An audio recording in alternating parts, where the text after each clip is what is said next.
Assalaamu calaykum, kusoo dhawow aqoon cusub official.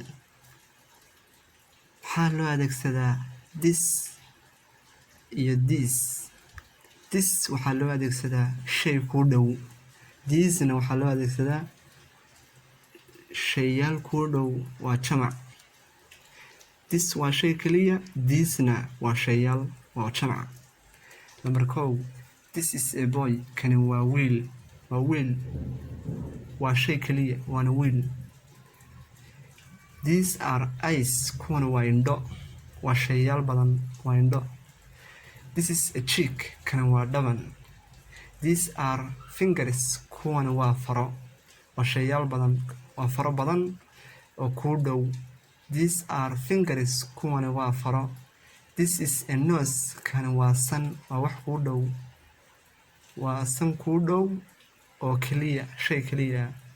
This is an arm. Tani waa gacan. This is an arm. Tani waa gacan, waa gacan kuu dhow, waana shay. Number 7, what is this? Kani waa maxay? What is this? Kani waa maxay? Marka maanta waxaynu baranay this iyo this. This waxaa loo adeegsadaa wax kuu dhow, shay kuu dhow. Thisna waxaa loo adeegsadaa shayyaal badan oo jamac ah. Fadlan haddii aad naga faa'iiday, ha naga ilaawin subscribe iyo like iyo share intaba.